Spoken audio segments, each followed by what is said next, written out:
तो लीजिए हम फिर हाजिर है कक्षा 10 संस्कृत के एकादश पाठ है स्वदेशम कथम रक्षेयम का अगला भाग लेकर के। तो मैं हूं पीके नागौरी और आप सभी का स्वागत है हमारे यूट्यूब चैनल ज्ञान सखा में। इस वीडियो में हम स्वदेशम कथम रक्षेयम इस पाठ के प्रश्नोत्तरों का अध्ययन करेंगे। यदि आपको यह वीडियो अच्छा लगे तो आप इसे लाइक कीजिए, शेयर कीजिए, हमारे चैनल को सब्सक्राइब कीजिए और बेल आइकन जरूर दबाएं ताकि हमारे अपडेट वीडियो आपको मिलते रहें। तो चलिए आज के शुरू करते हैं प्रश्नोत्तर।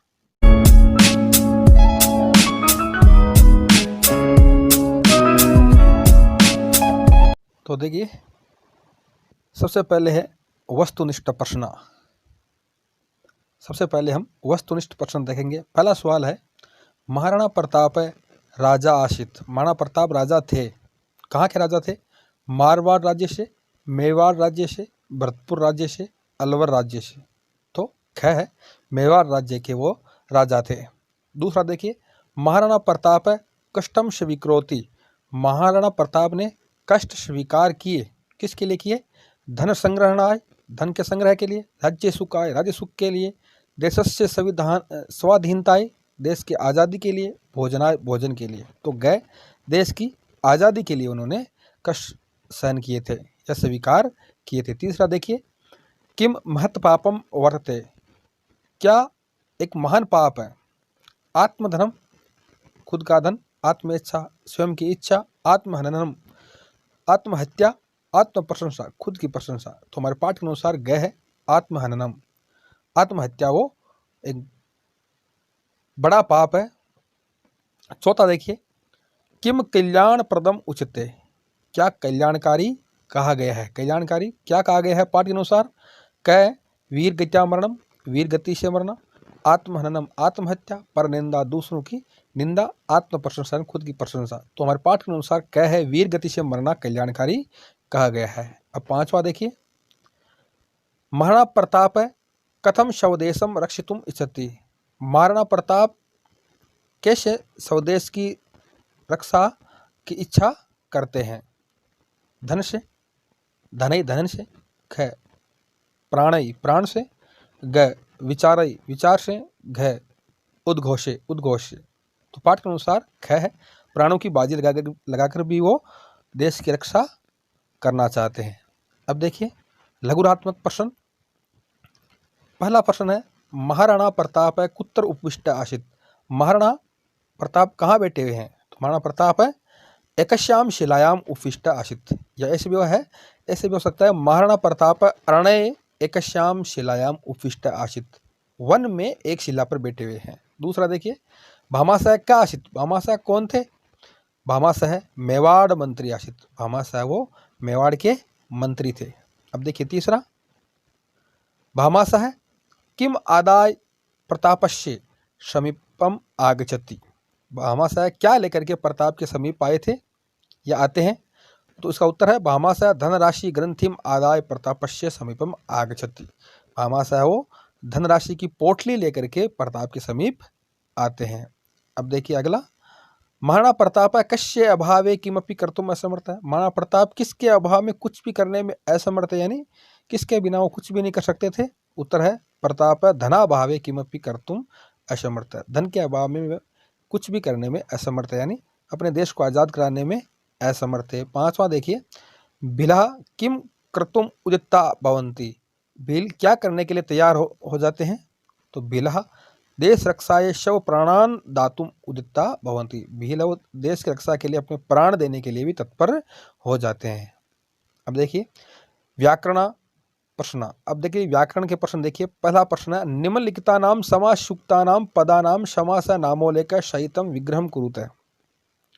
यहाँ पे कुछ पद दिए गए हैं तो वहाँ पर उनका समास विग्रह भी करना है और समास का नाम भी बताना है। तो पहला है महत् पापम, तो इसका समास विग्रह होगा महत् पापम। यहाँ पे दोनों में महत् अलग किया है, पापम महत् में विभक्ति लगी है, और महान पाप हो गया, बड़ा पाप है, तो इस पाप शब्द का जो विशेषता है वो महत् है, इस कारण से इसमें कर्मधारय समास है। परमेश्वर है, परमश्चासो ईश्वर है, परम और ईश्वर, ईश्वर की महानता है कि वो सर्वोच्च है, इसलिए यहाँ पे फिर से ईश्वर की विशेषता परम है, तो इसलिए कर्मधारय समास। तुच्छ सेवक है, तुच्छ, सेवक दोनों में प्रथम विभक्ति है, और सेवक का है कि वह तुच्छ है, ये विशेषता बताई गई है, इसलिए कर्मधारय समास। वीर पुरुष है, वीर है पुरुष है, दोनों में प्रथमा विभक्ति है, और कर्मधारय समास में समानाधिकरण कर्मधारय होता है, उसमें ज़्यादातर है वो प्रथमा विभक्ति ही लगती है दोनों पदों में। तो कर्मधारय समास हुआ क्योंकि पुरुष की विशेषता है कि वह वीर है। तो हमने यहाँ समास विग्रह और समास का नाम बताए। अब देखिए दूसरा सवाल है, निम्नलिखिता नाम पदानाम संधि विच्छेदम कुरुते। संधि विच्छेद करना है अनेन एव, अनेन प्लस एव, ए के बाद में ए आने पर आई बना है। धन्यवसी, धन्य है प्लस असी, यहाँ पर विसर्ग के बाद में ए आया है, इस कारण से विसर्ग को ओ आदेश और अगले ए को अवग्रह आदेश हो गया है। राजोचितम, राजा प्लस उचितम, आ के बाद में ऊ आने पर ओ बना है। दय्यतत्, देही प्लस एतत्, ई के बाद में ए आने पर ई का है वो यह बना है, और ए की मात्रा य में जुड़ी है। दय्यतत्, देही प्लस एतत्, यण संधि हो गई है, इसमें गुण संधि है, और इसमें वृद्धि संधि हो गई है। अब देखिए तीसरा, कोष्टकगत संकेतानुसारम रिक्त स्थानानाम पूर्तिम कुरुते। कोष्टक में कुछ संकेत दिए गए, उनके अनुसार हमें रिक्त स्थान की पूर्ति करनी है। तो पहला देखिए कह दिया हुआ है आवाम विद्यालय, तो आवाम है वो उत्तम पुरुष द्विवचन का करता है, तो गम धातु से भी हम उसी तरह बनाते हैं क्रिया को, जो कर्ता के अनुसार होगी, तो गच्छावय ये बनेगा आवाम विद्यालयम गच्छावय, हम दोनों विद्यालय जाते हैं। अब देखिए एक है यदा श्याम है खालिस्तान, तदा मोहन है खालिस्तान, तो पच और खाद यहाँ पर दो धातुएं दी गई है। तो यदा श्याम है, तो श्याम है वो प्रथम पुरुष एकवचन करता है, और मोहन भी प्रथम पुरुष एकवचन करता है, तो दोनों में प्रथम पुरुष एकवचन की क्रिया लगेगी। तो पच का तो हो जाएगा पचती, और खाद का हो जाएगा खादती। जब श्याम पकाता है तब मोहन खाता है। अब गया देखिए सुधीर नरेंद्रेण सह विद्यालय, अब आगे यहाँ पे खालिस्तान है तो पठ, नरेंद्रेण सह, और सह के योग में तृतीय विभक्ति होती है, ये हमने पढ़ा है। और सुधीर शब्द है वो जो करता है हमारा वो प्रथम पुरुष एकवचन का है, तो क्रिया भी प्रथम पुरुष एकवचन की होगी, तो पट का बनता है प्रथति। सुधीर नरेंद्र के साथ विद्यालय में पढ़ता है। अब देखिए अगला, युवाम अत्र किम,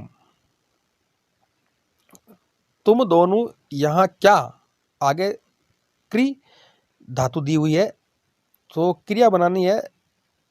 यह है हमारा युवाम है वो मध्यम पुरुष द्विवचन करता है, तो क्रिया भी उसी हिसाब से हमें लट लकार में मध्यम पुरुष द्विवचन की बनानी है। तो क्री का बनेगा कुरुथ है, युवाम अत्र किम कुरुथ है, तुम दोनों यहाँ क्या कर रहे हो, तुम दोनों यहाँ क्या कर रहे हो। अब देखिए अगला,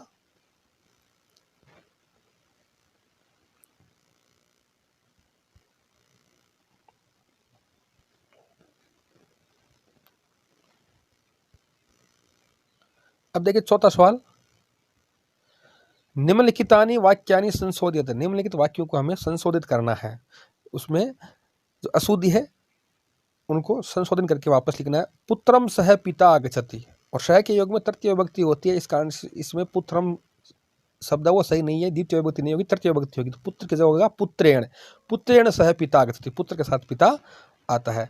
उदयपुरस्य परितः जलम अस्ति, उदयपुर के चारों ओर जल है, लेकिन परितः शब्द के योग में द्वितीय विभक्ति होती है, इस कारण से उदयपुर की जगह उदयपुरम परितः जलम अस्ति, उदयपुर के चारों ओर जल है। हरिम नमः, हरि को नमस्कार है, हिंदी तो सही हो रहा है, लेकिन जो संस्कृत में लिखा हुआ वो गलत है, क्योंकि नमः की योग में चतुर्थ विभक्ति होती है, इस कारण से होगा हरये नमः, हरि को नमस्कार है। अब घ देखिए, धर्माय विना न सुखम, धर्माय विना, विना के योग में द्वितीय विभक्ति होती है, लेकिन यहाँ पर चतुर्थ दी हुई है, तो ये गलत है। धर्मम विना न सुखम, धर्म के बिना सुख नहीं है। अब देखिए पांचवा सवाल है, स्थूलाक्षर पदानी आधारीकृत प्रश्न निर्माणम कुरुते, स्थूल अक्षर तो नहीं है यहाँ पर, लेकिन जो स्टार लगा हुआ है उसको पद को आधार मान करके हमें प्रश्न बनाना है। आत्महननम महत पापम अस्ति, आत्महत्या महान पाप है, तो आत्महत्या की जगह हमें प्रश्न बनाना है, तो क्या करना बड़ा पाप है। किम महत पापम अस्ति, क्या किम महत पापम अस्ति। अनेन 12 वर्षाणि यावत् 25,000 सैनिकाः सहर्षं योद्धुम शक्नुवन्ति, इससे 12 वर्षों तक 25,000 सैनिक प्रसन्नता के साथ युद्ध कर सकते हैं। तो पंचविंशति सहस्रम यहाँ पे स्टार लगा हुआ है, तो हम हिंदी में प्रश्न कैसे बनाएंगे? इससे 12 वर्षों तक कितने सैनिक खुशी के साथ है वो युद्ध कर सकते हैं? तो कितने यानी कति। अनेन 12 वर्षाणि यावत् कति सैनिकाः सहर्षं योद्धुं शक्नुवन्ति। अगला देखिए गए। महाराणा प्रताप अरण्ये एकस्यां शिलायाम उपविष्ट वर्तते। महाराणा प्रताप जंगल में एक शिला पर बैठे हुए हैं। तो जंगल में एक शिला पर, इसको हटाना कर हमें प्रश्न बनाना है। तो महाराणा प्रताप कहाँ बैठे हुए हैं? कहाँ के लिए आएगा? कुत्र। तो महाराणा प्रताप है कुत्र उपविष्ट वर्तते। अब गह देखिए। विजेताम महाराज है, महाराज की विजय हो, तो महाराज को हटाना है। तो कौन विजय हो? महाराज विजय हो, तो कौन विजय हो? विजेताम कै, कौन विजयी हो?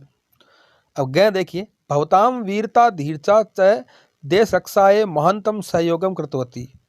आपने वीरता और धीरता से देश की रक्षा के लिए महान सहयोग किया। तो देश रक्षाए को हमें हटा करके हमें प्रश्न बनाना है। तो आपने वीरता और धीरता से किसके लिए महान सहयोग किया? किसके लिए? तो किसके लिए के लिए या तो कस्मै आता है या किमर्थम। तो भवताम वीरता धीरता च किमर्थम महानतम सहयोगम कृतवती। तो हमारे जो पाठ के प्रश्न थे वो पूर्ण हो चुके हैं। यदि आपको कोई डाउट हो, शंका हो, संदेह हो तो आप कमेंट बॉक्स में कमेंट करके जरूर बताएं। यदि आपको वीडियो अच्छा लगा हो तो आप इसे लाइक कीजिए, शेयर कीजिए, हमारे चैनल को सब्सक्राइब कीजिए और बेल आइकन को जरूर दबाएं ताकि हमारे अपडेट वीडियो आपको मिलते रहें। अगले वीडियो में फिर मिलेंगे, तब तक के लिए नमस्कार, जय हिंद।